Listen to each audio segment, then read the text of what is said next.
Now, y'all might hate me for this, but I kind of like this. And kind of the more I look at it, the more I like it. This is Rachel Sennett at the Met Gala dressed by Marc Jacobs. This is why I try to hold a lot of my opinions and fully developed opinions until the next day, because that's when we kind of find out about the different references and the overall process of the outfit. This outfit was created inspired by artist John Baldessari, who was known for very conceptual art like this, and his work was known for mixing found photography. Seen his stuff before, it's very like collage inspired. And one of his signatures was the use of these perfectly round circles. They almost remind me of like the scraps you get when you use a hole punch. So, especially with that in mind, I really, really like this. Does feel a bit of like an optical illusion because every time she turned, you could kind of see a different angle or a different silhouette. And I couldn't find an exact photo, but she's actually wearing two different colored shoes, which I really adore as well. I also like that even though the artist was an inspiration, it doesn't immediately look like it's an homage or a reference to that. I feel like it definitely has this like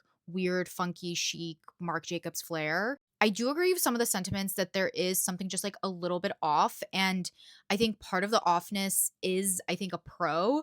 But I think if I would have changed anything, especially knowing the context, I would have maybe not made the dress so just black. And since the inspiration does come from this kind of art that mixes black and white photography, how cool would it have been if the dress was like a black and white photograph print? Kind of something like the newspaper dress that Carrie Bradshaw wore. I could see something that's almost like a huge photograph just like against the entire dress, because I think just again the blackness of the dress just kind of like swallows everything else up. But I do love the elements. It's definitely on theme. But yeah, let me know what you think.